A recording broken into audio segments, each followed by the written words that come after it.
Dios te bendiga. Padre, que su palabra fluya en medio de nosotros. Bendíganos, Dios, en esta mañana de día lunes, como siempre lo hace, Señor. Bendiga nuestras vidas. Háblenos por medio de la Escritura, Señor. Que podamos salir de este lugar bendecidos. Señor, que podamos salir desafiados a seguir realizando esta obra tan hermosa que nos has encomendado. Gracias, Padre, su presencia con nosotros en el nombre de Jesús. Amén. Tome su asiento. Dios les bendiga, mis queridos ministros del Señor, amados pastores, ministros del Evangelio. Qué rico que podamos estar juntos un lunes más en esta mañana hermosa, como siempre, de Paín, desayuno de pastores interdenominacional. Nos reunimos para alabar, adorar y bendecir el nombre de nuestro Señor y también para recibir una palabra de Dios para nuestras vidas. Antes de ir a la palabra del Señor, quiero darle los saludos de nuestro querido presidente, nuestro pastor Manuel López. Él no está con nosotros hoy, por eso la reunión no es igual. Él está en Brasil y lo saludamos porque debe estar a través de las redes sociales viendo el desayuno pastoral. Lo bendecimos, le damos gracias al Señor porque le está permitiendo y abriendo puertas también para ser bendecido y ir a bendecir también otras naciones. Así que Él les envía también sus saludos. Gloria al Señor. Quiero que me acompañe a la palabra de Dios. Mateo capítulo 11, voy a tomar un versículo bíblico muy conocido para poder desarrollar el tema de hoy. Mateo capítulo 11, versículo 28 al 30.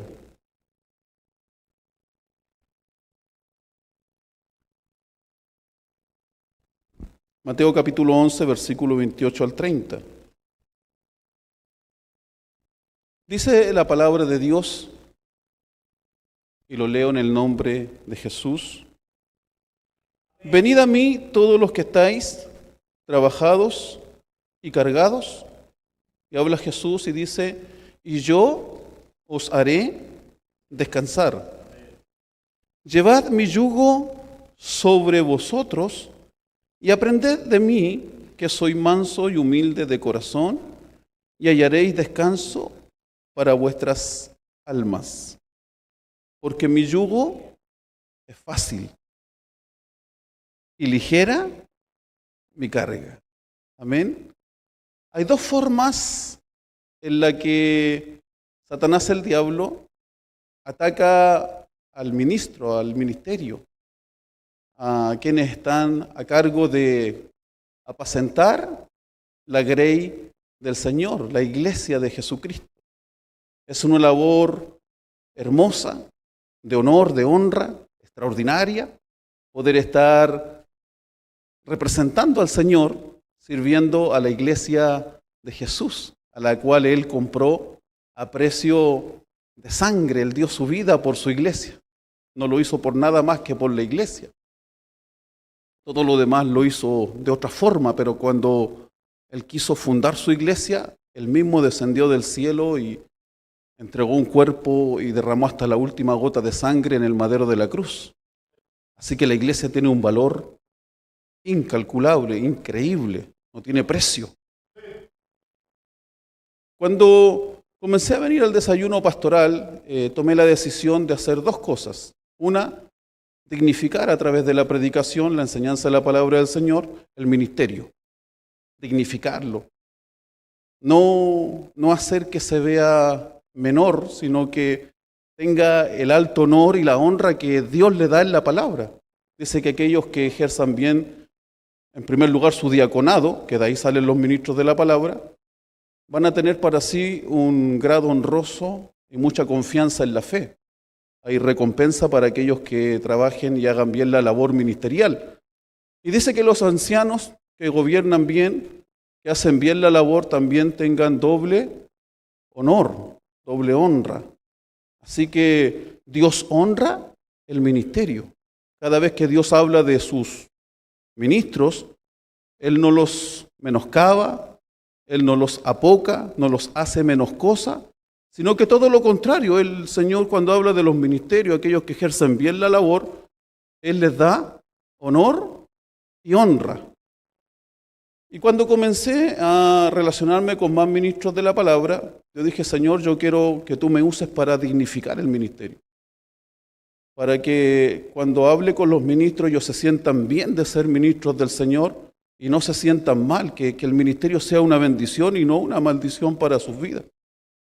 A veces predicamos, enseñamos y tenemos frases que no son correctas, que hacen que el ministerio se vea menoscabado, menospreciado, y no se le da la honra que tiene el ministro de Dios.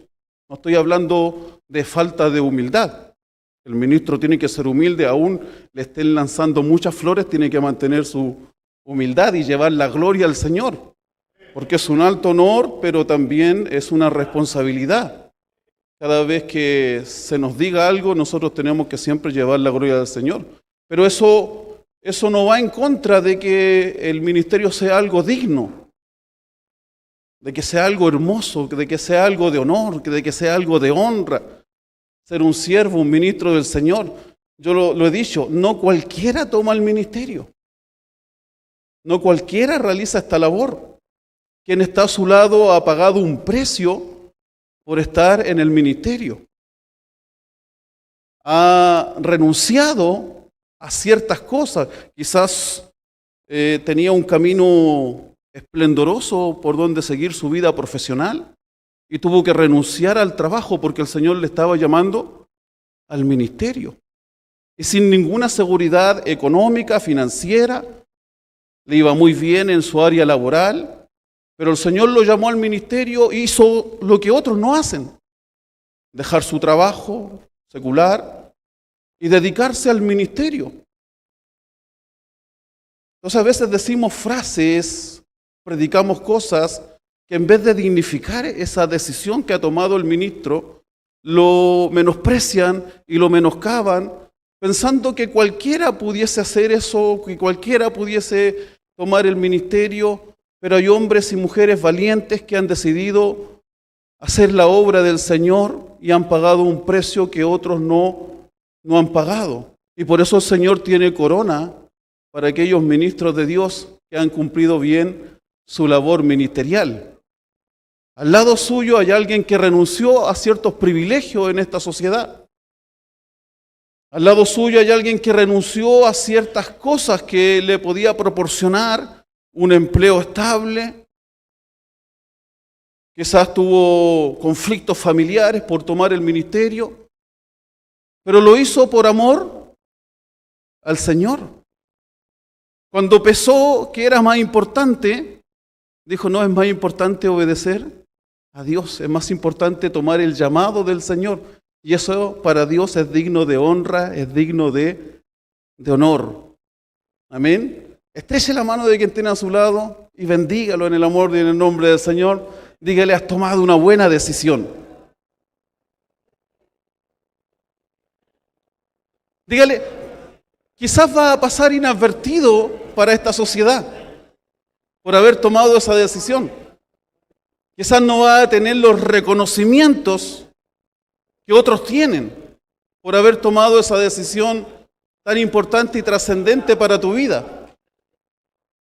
Quizás no tendrás los tiempos que otros tienen, pero vas a tener corona incorruptible por tomar las decisiones más importantes de la vida, que ser un hijo de Dios y luego también un ministro del Señor, un ministro de la palabra de Dios. Amén. Dos formas en las que Satanás, el diablo, a través de falsas enseñanzas o frases que parecen bonitas frases pero que no son bíblicas, ataca al ministerio.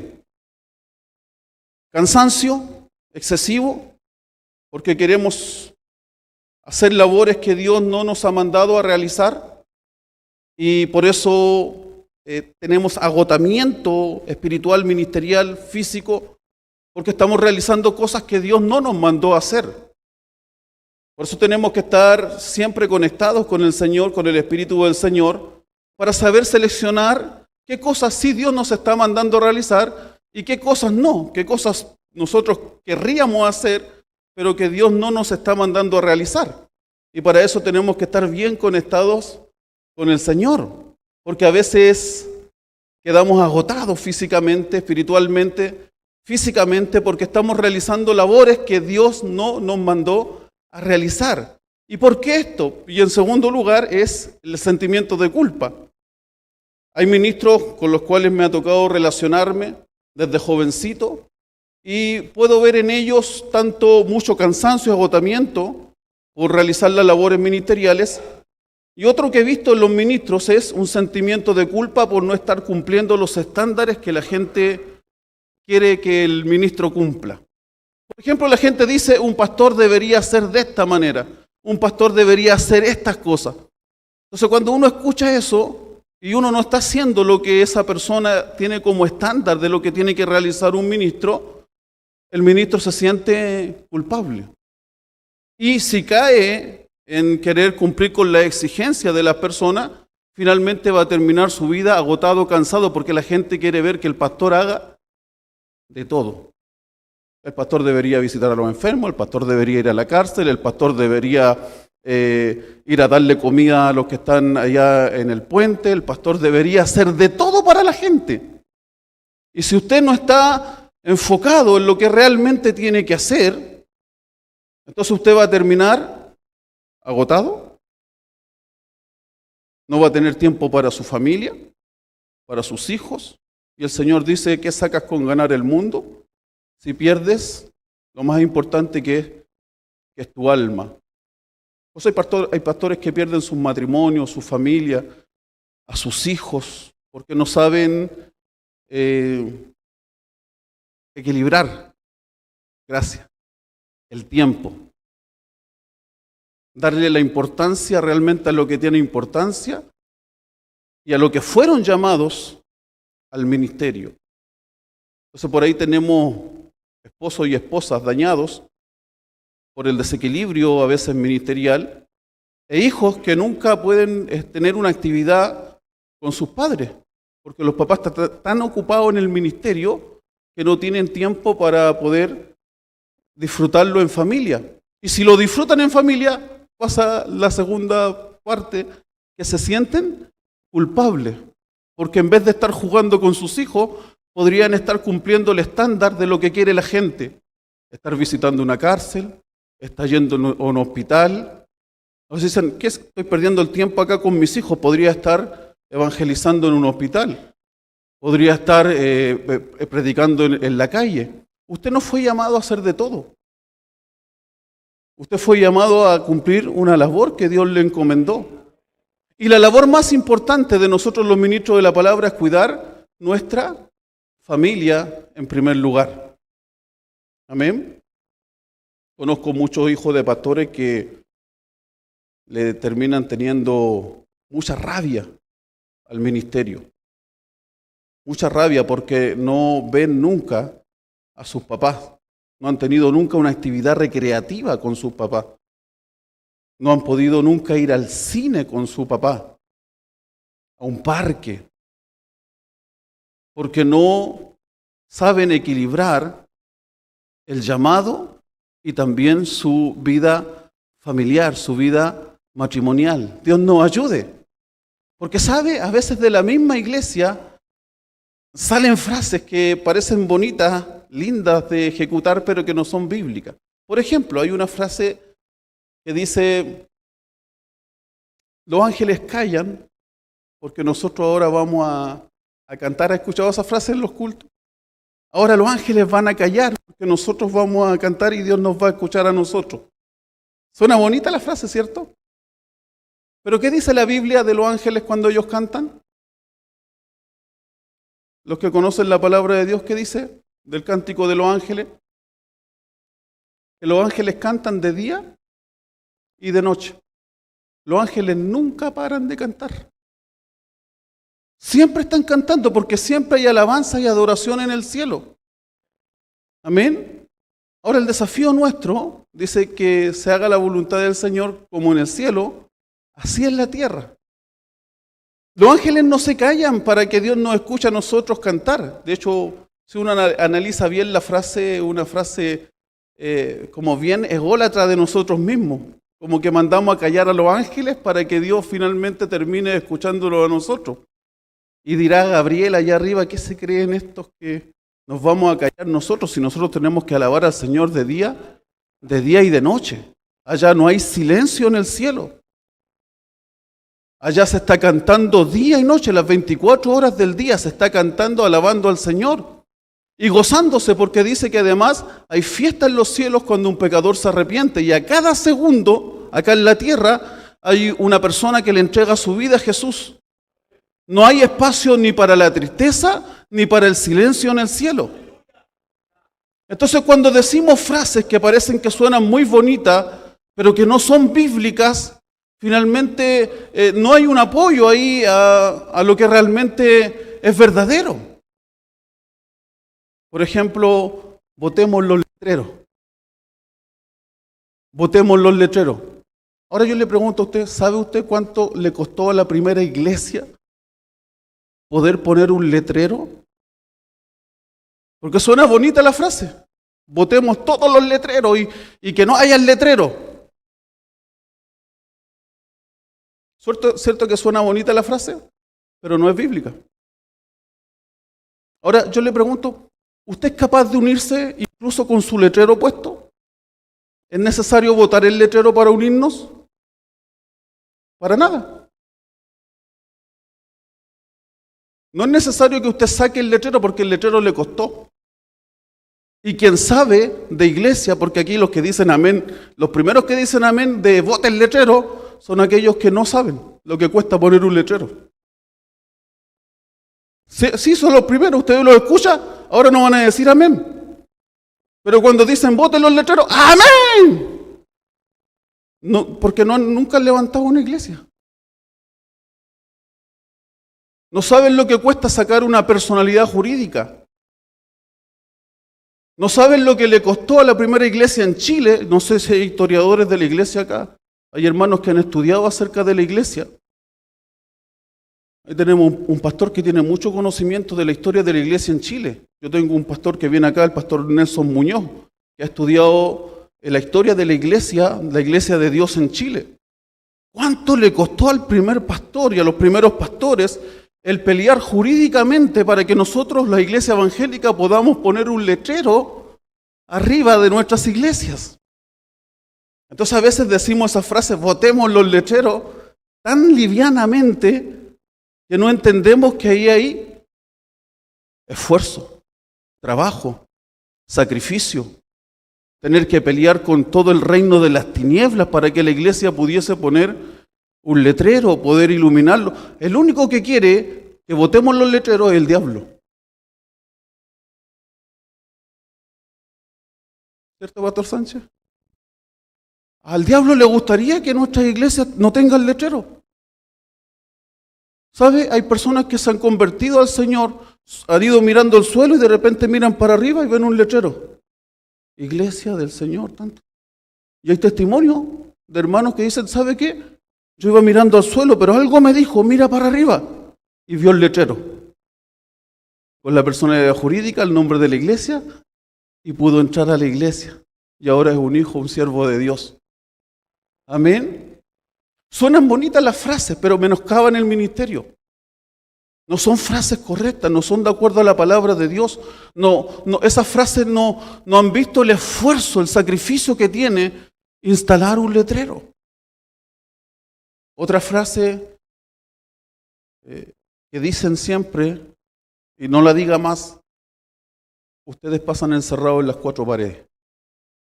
¿Cuántos han escuchado esa frase? Que la iglesia vive encerrada. Tengo el vasito ya.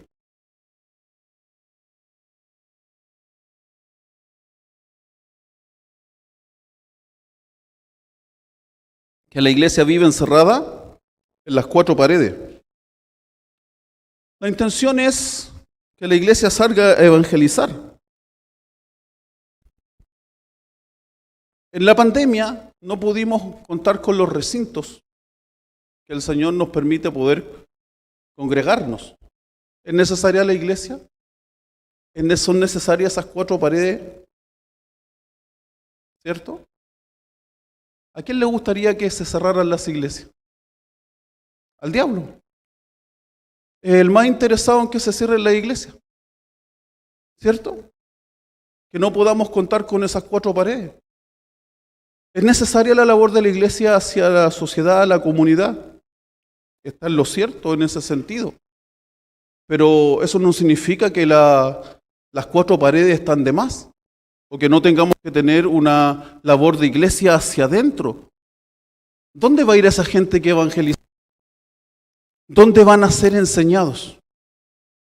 ¿Quién los va a administrar? Pastor, a través de la radio tengo tantas personas, a través del internet tengo tantas personas. ¿Usted controla si ellos están obedeciendo la palabra de Dios? Si están diezmando, si están ofrendando. ¿Usted está controlando eso en esa iglesia del aire? ¿Puede controlar que realmente esos que se convirtieron a través de la radio, a través de la televisión, estén haciendo la obra del Señor? ¿Estén obedeciendo la palabra? Usted no tiene control de eso. Cuando la iglesia es volátil, es del aire, usted no tiene control de eso. La única manera de poder controlar es que podamos estar juntos y en armonía, como lo dice el Señor, que nos congreguemos. ¿Sabe cuánto le costó a la iglesia que se levantara la primera iglesia en Chile?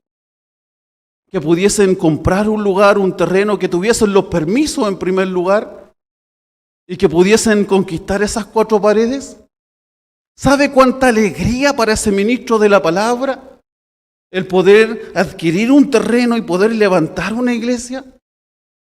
Y a veces tan livianamente decimos, estamos encerrados en las cuatro paredes, o la iglesia está encerrada en las cuatro paredes. ¿Cuánto costó conquistar ese lugar, este mismo lugar, que nos permite a nosotros reunirnos como desayuno pastoral interdenominacional?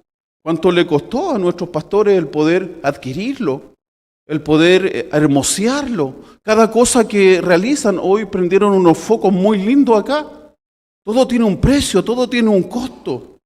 Pero a veces tenemos frases que en vez de bendecir lo que estamos realizando, conquistando, menoscaban y menosprecian por querer levantar otra verdad o mi énfasis. Porque sin duda quienes más dicen eso son aquellos que tienen un énfasis más hacia el evangelismo, hacia la calle.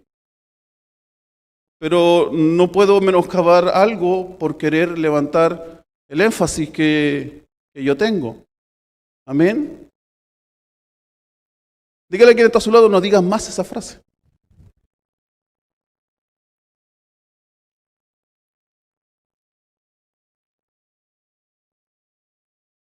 ¿Es verdad, cierto? Amén.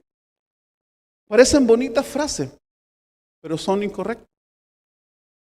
Porque cuando usted analiza todo lo que ha costado a la iglesia el poder tener un lugar, todos los que murieron, hermano, que hay hijos de Dios que murieron, que fueron asesinados, para que nosotros hoy podamos tener libertad de culto. Hay gente que dice, no, ya no es necesaria la Biblia porque está el Espíritu Santo. ¿Sabe cuánto costó que nos llegara la Biblia? Que el Señor la ha preservado por siglos y siglos, la palabra de Dios, para que a veces livianamente digamos, ya no es necesaria la Biblia. Yo he estado en congreso, en seminario, donde dicen, no, nos va a dirigir solo el Espíritu Santo, no vamos a tomar la Biblia. Y han sido seminarios, congresos que han ido... Se han disuelto porque han dejado de lado la palabra de Dios. Porque ¿quién controla que realmente el Espíritu Santo está hablando algo correcto o solamente es algo mío? Solo se controla de acuerdo, si está de acuerdo con la palabra, con el logos, ¿cierto?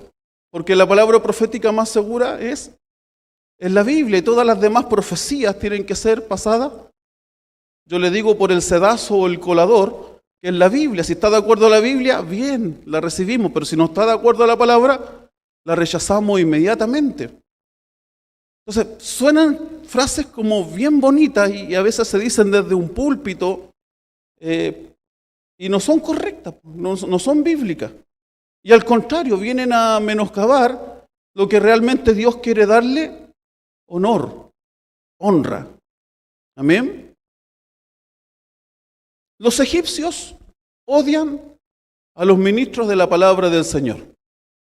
En Génesis capítulo 46, versículo 34, los únicos que odian a los ministros de Dios son los egipcios y que los menoscaban.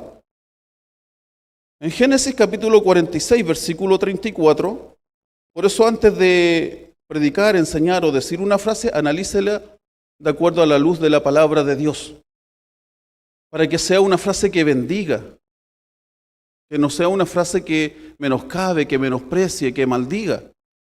Porque al final atacamos tanto a los ministros, atacamos tanto al ministerio, que parecemos que somos del otro bando. Queremos que botar los letreros, queremos que las 4 paredes se cierren, y ahí estamos sintonizando no con lo que quiere el Señor, sino que estamos sintonizando con lo que quiere el otro bando. Que las iglesias se cierren, que nadie más sea salvo, que la gente no pueda ver un letrero de la iglesia.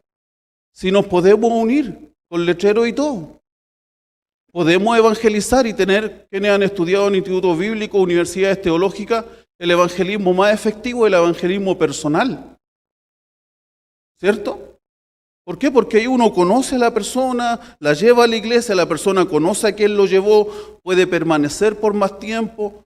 Es el evangelismo más efectivo y por el cual ha crecido más la iglesia del Señor. Amén. Se me ha olvidado otra frase. Dejemos la jineta. La jineta. ¿Usted cree que en un ejército el comandante, el capitán, el general dejan las jinetas? Nunca las dejan. Una vez ya teniendo la jineta, son siempre nombrados como en ese rango. Nunca más deja de ser comandante. Nunca más deja de ser general. Si Dios le ungió a usted en alguna labor ministerial y le entregó esa jineta, nunca más se la puede sacar. Yo entiendo el fondo de la frase, que es, veámonos todos por igual. Pero usted puede ver por igual a su hermano, al ministro de la palabra que tiene a su lado con la jineta puesta. ¿Es necesario sacársela para ser humilde? ¿Es necesario sacarse la jineta para vernos todos como iguales delante del Señor? No es necesario sacársela. Pero la frase suena bonita, ¿cierto? Saquémonos todos la jineta y seamos todos iguales. No, porque Dios le llamó a un ministerio y usted tiene que ser humilde con la jineta puesta. Siendo un apóstol, siendo un pastor, siendo un maestro, siendo un evangelista, siendo un profeta, usted tiene que, incluso con el ministerio que Dios le asignó, seguir siendo una persona humilde, que ama al Señor, que ama a sus consiervos. Cuando hablamos de los apóstoles, a veces hablamos tan sarcásticamente que pareciera una maldición ser apóstol en vez de ser una bendición. De Paín ya salió de eso. De Paín, yo estuve en los tiempos donde no se aceptaba lo apostólico y profético. Yo era director en ese tiempo. Pero de un tiempo a esta parte, ya el Señor ha podido plantar bien y cimentar bien lo que es lo apostólico y profético en nuestro país. Así que deje de hablar sarcásticamente de lo apostólico y profético. Ser un apóstol es una bendición. ¿Cierto, apóstol Marcos Torres? A veces se siente como que ser apóstol fuera como dice el apóstol Pablo, no hemos hecho la escoria del mundo para que otros sean potenciados, bendecidos. Y sabe, a veces hablamos tan mal de los apóstoles, a veces hablamos tan mal de los profetas por desconocimiento de la palabra del Señor, que en vez de ser una honra, un honor el ministerio, termina siendo una maldición. Hablemos bien. Hablemos bien del otro, hablemos bien del ministerio. Hablemos como habla la palabra de los apóstoles, profetas, evangelistas, pastores y maestros. Los egipcios odian a los ministros de la palabra, los aborrecen, dice la palabra de Dios. Dice, entonces diréis, hombres de ganaderías han sido tus siervos, desde nuestra juventud hasta ahora, nosotros y nuestros padres, a fin de que moréis en la tierra de Gosén, porque para los egipcios es abominación todo pastor de ovejas. Yo sé que esto es literal, por los pastores que cuidaban las ovejas, pero tiene también un ámbito espiritual. El mundo odia a los ministros de la palabra. ¿Ha escuchado hablar un mundano acerca de los ministros de la palabra? Es que yo conocí un pastor y el pastor acá y el pastor allá. No, y a veces uno lo escucha en personas que no conocen al Señor, pero a veces uno lo escucha en personas que conocen al Señor. Hablar mal de los ministros de la palabra, hablar mal de los consiervos, hablar sarcásticamente de algún ministerio, siendo que el Señor nos llamó a honrarnos y bendecirnos unos a otros. Amén. No a hablar sarcásticamente del otro ministro, no a menospreciarlo, no a menoscabarlo. Yo quiero invitarlo hoy día a que tome el mismo desafío que yo tomé hace años atrás, dignificar el ministerio, porque a veces está tan basureado, está tan por el suelo, y a veces uno dice, es que los falsos ministros son los que han hecho que eso suceda. Claro, pero hay falsos ministros en los 5 ministerios. Hay falsos apóstoles, hay falsos profetas, hay falsos evangelistas, hay falsos pastores y hay falsos maestros. Ahora, el modelo de vida ministerial, cómo se tiene que comportar cada ministro de la palabra de Efesios capítulo 4, versículo 11, no está en el Antiguo Testamento. Usted no tiene que ir al Antiguo Testamento para saber qué tiene que hacer un apóstol, qué tiene que hacer un profeta, porque a veces nos paramos acá y decimos, ya no hay profeta como los que habían antes. Elías, Eliseo, profetas de fuego, profetas de catástrofe, profetas del terror. El modelo de vida de un profeta no está en el Antiguo Testamento, ni de un apóstol, ni de un maestro, ni de un pastor. No está en el Antiguo Testamento. No estudie el Antiguo Testamento para saber cómo tiene que comportarse un ministro de Efesios 4:11. No está allí. ¿Dónde está, pastores, el modelo de vida de un ministro? En el Nuevo Testamento. ¿Quién es el modelo de vida por excelencia? El sumo ministro, del cual nosotros tenemos que aprender, y él es el ejemplo de cada ministro. Jesús. Cuando usted quiera saber cómo tiene que ser un profeta, no tiene que ir al Antiguo Testamento. Tiene que mirar a Jesús como el sumo profeta, como el excelso profeta. Jesús es todos los 5 ministerios, pero en la excelencia máxima, el sumo, del cual todos nosotros tenemos que aprender y ser como Él. Amén. Entonces, ¿cómo tiene que ser un apóstol? El Antiguo Testamento no tenía todavía el ministerio apostólico. Proféticamente en Isaías el Señor dijo, voy a sellar mis leyes entre mis apóstoles. Ya estaba anunciando que Él iba a sellar la revelación cuando estuviera el ministerio apostólico en funcionamiento. Así que estaba anunciado desde el Antiguo Testamento, pero no hay un modelo de vida ministerial apostólico en el Antiguo Testamento, está en el Nuevo Testamento. Jesús es el sumo apóstol. Amén. Porque a veces queremos cumplir con los estándares y exigencias de la gente. No, un apóstol debería hacer esto, debería hacer esto, debería ser así, debería ser así, y eso le va a producir cansancio, agotamiento físico y espiritual, y además sentimiento de culpa porque no está cumpliendo las exigencias que la gente quiere que usted cumpla. Y va a andar con ese sentimiento de culpa. No estoy haciendo lo que la gente quiere. No estoy realizando lo que la gente piensa que debo realizar. Entonces queremos llenar las expectativas de la gente en vez de llenar las expectativas del Señor. Amén. Deje de estar llenando las expectativas de la gente. La iglesia, a pesar de que tiene que hacer obra social, la iglesia no es un ente social. La iglesia no es un ente social, es un ente espiritual, es un organismo espiritual.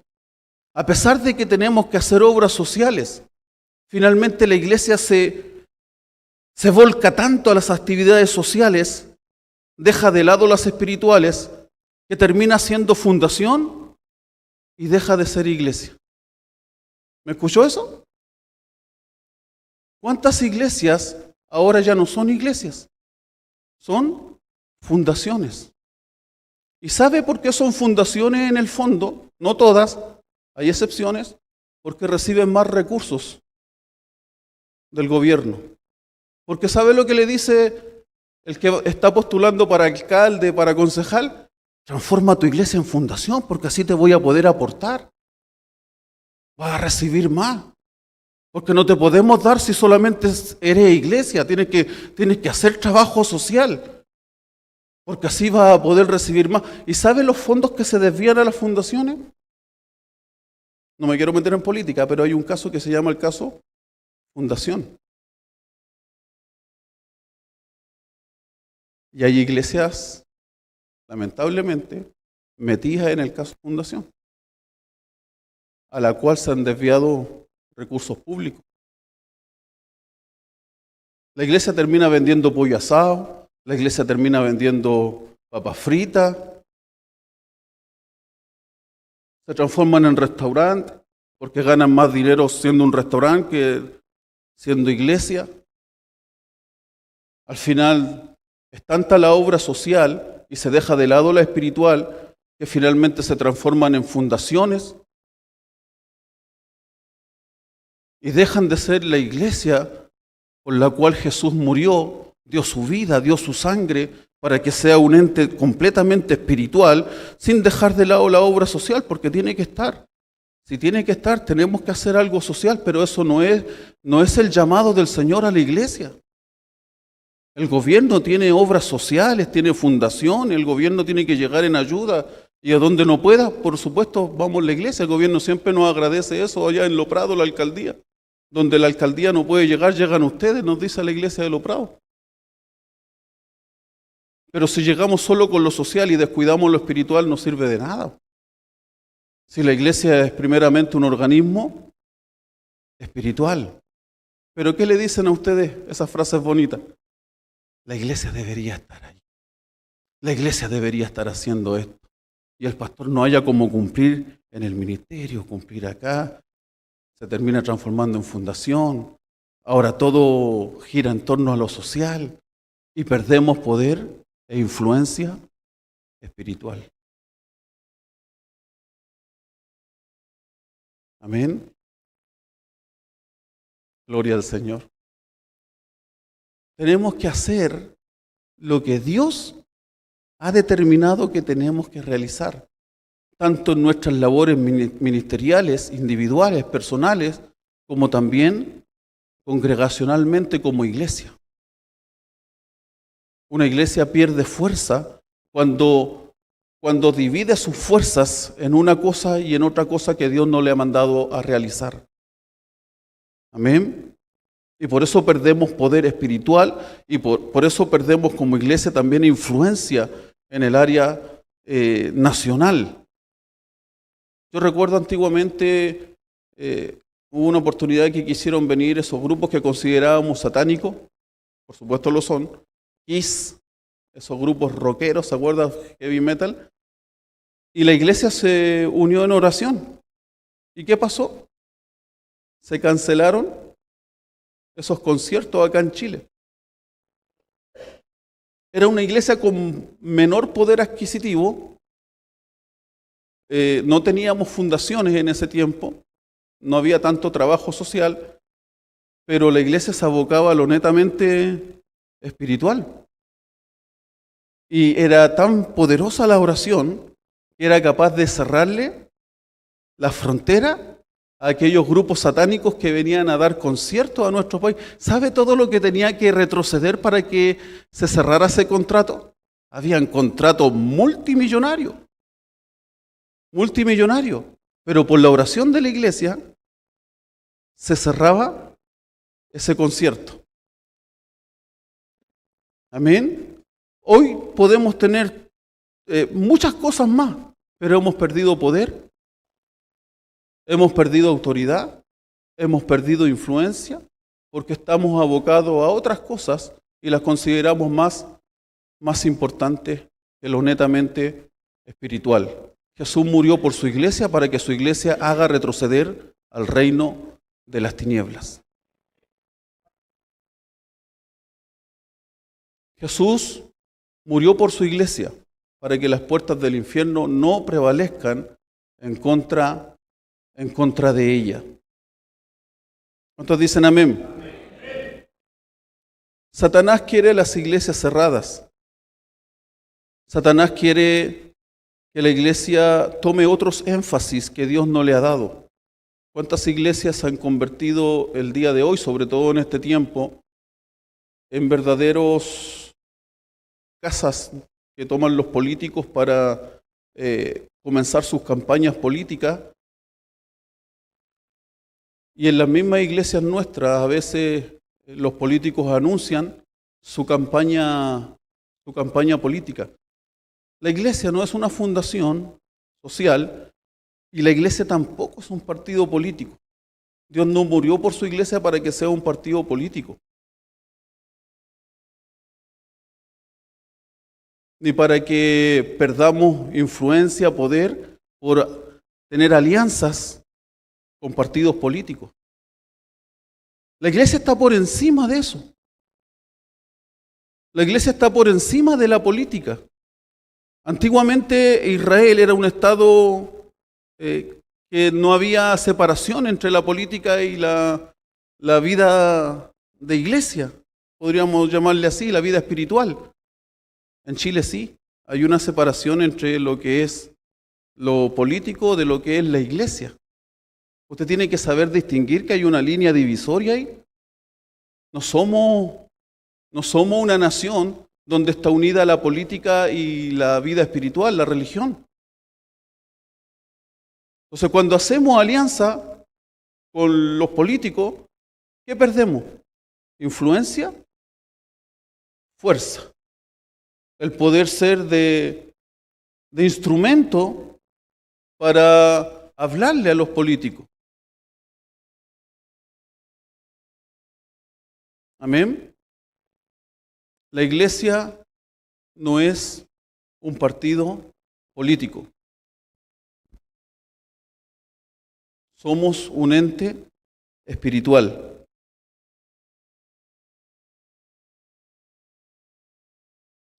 Dios te quiere hacer descansar. Dios nos quiere dar descanso y quiere que hagamos la obra del Señor con gozo y con alegría. Todo lo que no venga de Dios va a producir en nosotros cansancio y va a producir en nosotros sentimiento de culpa. ¿Sabe? Me he encontrado con ministros de la palabra, y yo le hablo porque yo converso con los ministros de la palabra, sobre todo con los más viejitos.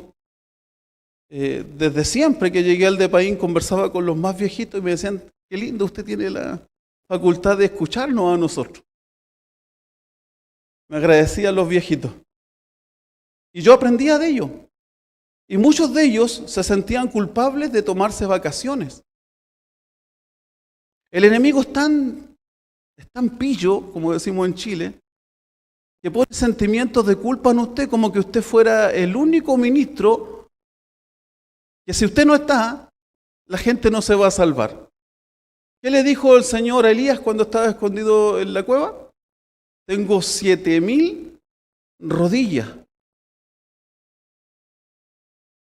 ¿Cierto? Hay un síndrome que se llama el síndrome de Elías, que a veces muchos ministros lo tienen, que es sentirse único, que si ellos no están, la cosa no avanza. El Señor deja de salvar si ellos se van de vacaciones.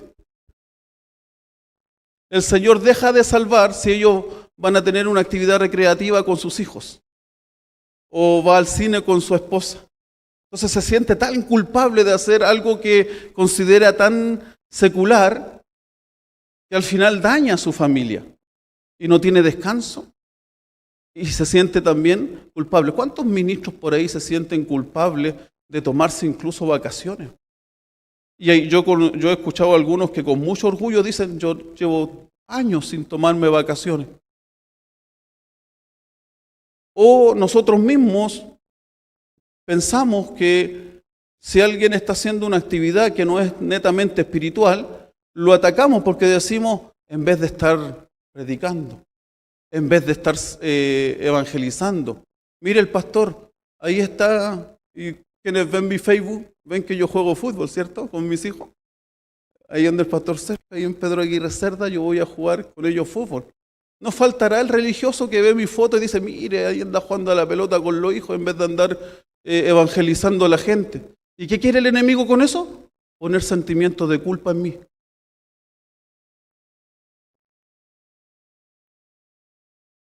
Y me hice el medio golazo el lunes pasado. ¿Y sabe por qué le digo? Porque yo tengo un padre que por los vicios, mi papá fue futbolista, por los vicios nunca me vio ni me acompañó a jugar fútbol. Y uno crece con eso, pero si mi papá fue futbolista, ¿por qué nunca fue a la cancha conmigo?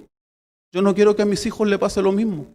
Y que digan el día de mañana, por culpa de que mi papá fue pastor, nunca nos llevó a la cancha, nunca nos vio jugar fútbol. Yo sé que a lo mejor este mensaje a usted no le parece tan espiritual, pero le va a cuidar su matrimonio, su familia, sus hijos. Va a hacer que sus hijos quieran seguir en el ministerio. ¿Cuántos hijos de pastores, de ministros no quieren nada con el ministerio? Porque nunca tuvieron un pastor, un papá presente, ni siquiera pastor, porque a veces con los hijos hay que ser papá. Amén.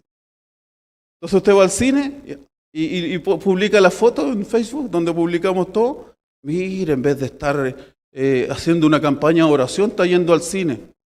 ¿Qué quiere hacer el diablo con eso? Sentimiento de culpa. Hacerlo sentir culpable. Yo conversaba con mi hermana unos lunes anteriores de cómo los pastores descuidamos la salud también. Un pastor sube una foto en un gimnasio haciendo ejercicio y ¿qué le decimos? Mire qué carnal. Vanidoso. Y le ponemos el versículo bíblico. El ejercicio físico para poco aprovecha. Frases y versículos bíblicos mal administrados, sacados fuera de contextos, para apoyar nuestra postura, que nosotros somos súper espirituales, que nosotros no vamos al cine, no nos tomamos vacaciones, y vamos poniendo sentimientos de culpa en las personas que cuidan su vida, su familia, su salud. No dice para nada aprovecha, dice para poco. O sea, sí aprovecha. ¿Cierto?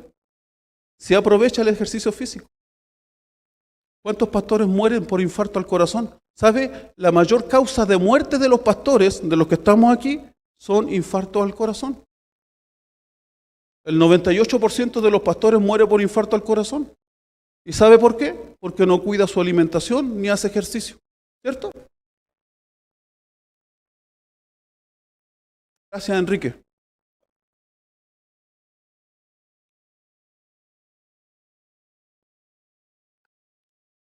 ¿Cómo Satanás quiere hacer que el ministerio se detenga?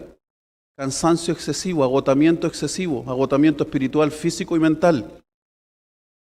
Por eso dice, hallarán descanso para vuestras almas, tendrán descanso. Usted pasa tanto en actividad y no sale de una, se va a otra por querer cumplir las exigencias, no de Dios, las exigencias de la gente. Hoy mi pastor es tan bueno, no descansa un día. Voy a preguntarle a la esposa si está contenta. Vaya a preguntarle a los hijos si está tan contento como esa hermana que...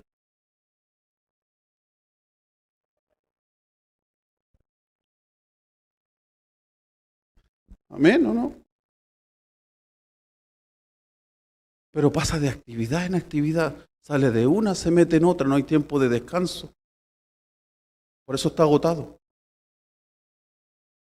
Y pierde fuerza y pierde influencia. Es mejor hacer una actividad bien que hacer 10 mal.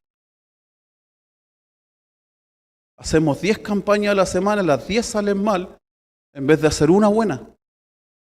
Y centrar todos los esfuerzos en una. Tenemos cultos de lunes a lunes. ¿En qué momento descansa? ¿En qué momento está con su esposa, su esposo, su familia, sus hijos? ¿Se recrea?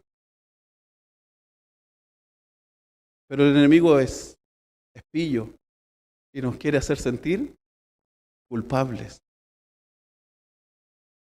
¿Qué sacas con ganar el mundo si vas a perder lo más importante que es tu alma, por no administrar bien lo que Dios ha depositado en tus manos?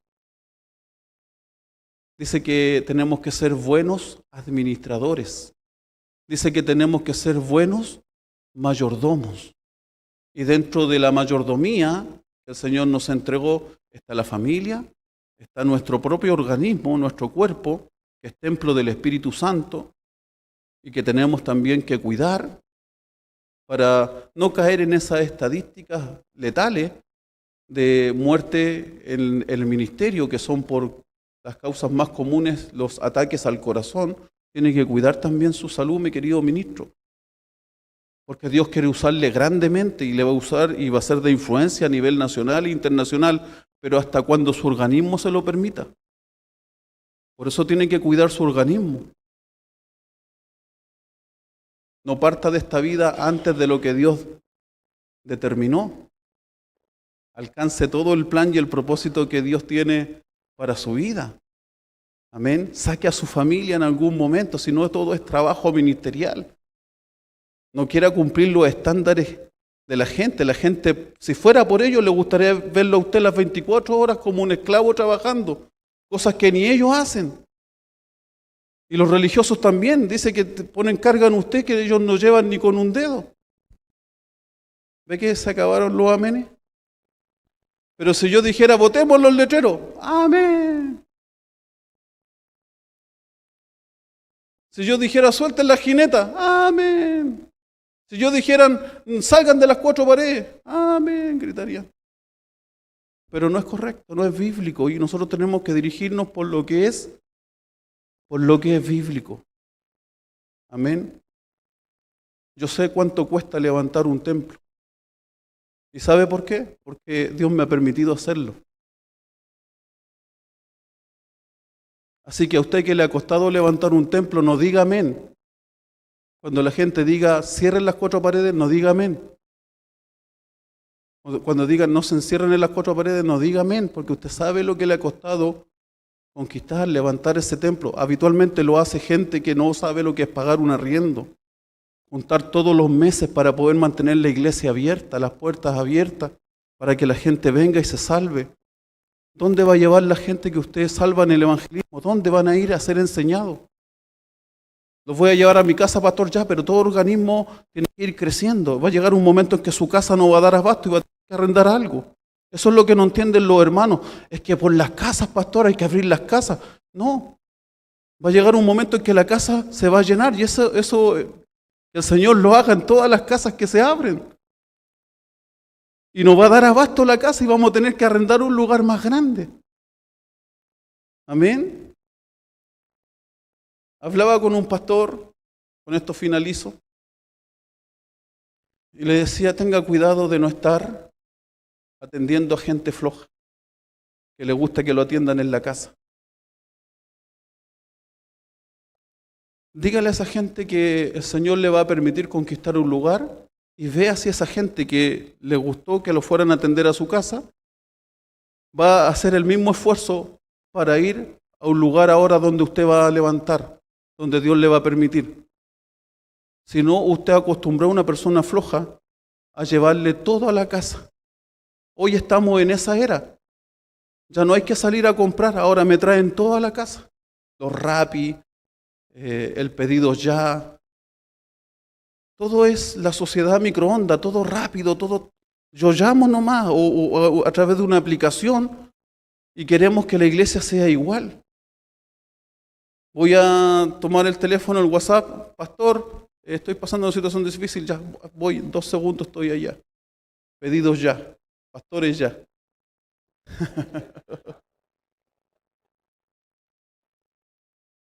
Pero después a Dios le permite a usted levantar un templo, no llegan aquellos que usted iba rápidamente a atenderlo a sus casas. Comodidad. Como sepa distinguir cuando es solamente comodidad de la gente.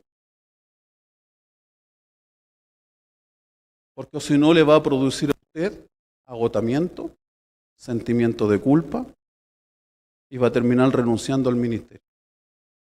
O en algunos casos más terribles, los ministros hasta se suicidan por querer suplir las exigencias de la gente. Es que si no voy pastor van a pensar que soy un pastor igual que los otros, un pastor malo, un pastor que no atiende en la casa. Ve que le dijo, además le dijo, es que el pastor de un amigo que yo conozco sí lo va a atender a la casa. Tenga cuidado con estar alimentando flojera. Un verdadero siervo de Dios va a procurar que aquellos que están bajo su cobertura avancen, crezcan, obedezcan, se nieguen, se sacrifiquen por la obra del Señor y dejen la comodidad. ¿Cuántos dicen amén? Usted tuvo que pagar un precio. Usted tuvo que pagar un precio.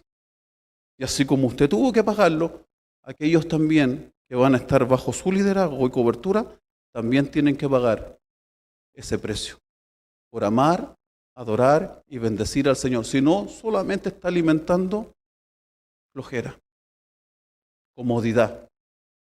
Qué cómodo que me vayan a atender a la casa, ¿cierto? La Biblia dice, en el templo y por las casas. Pero ¿saben qué tiempo lo dijo? Primer siglo, donde la iglesia no tenía derecho a congregarse. Eran perseguidos. No podían levantar templo. Por eso le digo, estudie la historia. Antes de que diga, botemos los letreros, cerremos la iglesia, estudie la historia. La iglesia no tenía derecho en el primer siglo, bueno, y varios siglos, si fue hace poco que ya tenemos derecho a poder levantar un templo y ponerle el letrero. Y si querimos, iluminamos el letrero para que se vea de todas partes. Y eso es una bendición. Porque antes no se podía. Entonces, en el primer siglo no era que juntaban dinero, ya arrendemos para levantar un templo como ellos tienen sinagoga y templo. No, ellos tenían que reunirse obligatoriamente en las casas. Obligatoriamente, porque y si los pillaban eran asesinados. Hoy no es necesario reunirse en las casas. Hoy usted, con la libertad de culto que tenemos en Chile, puede arrendar un lugar, hermosearlo, ponerle un letrero y dejar que las casas tengan su privacidad familiar y reunirse mejor en un lugar neutro. Eso lo permite la ley chilena. Así que entendamos bien el contexto por el templo y por las casas en el primer siglo. Amén. Dignifiquemos el ministerio y dignifiquemos a los ministros de la palabra. Hablemos con frases correctas, con frases bíblicas. Pongamos bien el sentido de la escritura, de la palabra, de los versículos bíblicos, no para menoscabar ni menospreciar la obra que tiene que realizar la iglesia, sino para bendecir y honrar. Quiero invitarle a que se pueda poner en pie.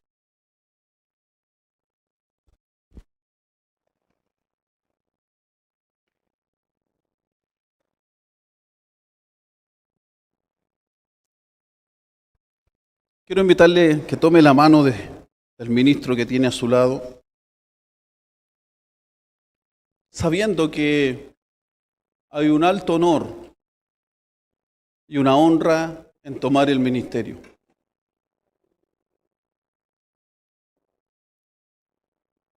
Y quiero pedir perdón en representación de los ministros por cada frase sarcástica que se ha hecho para menoscabarle y menospreciarle a usted.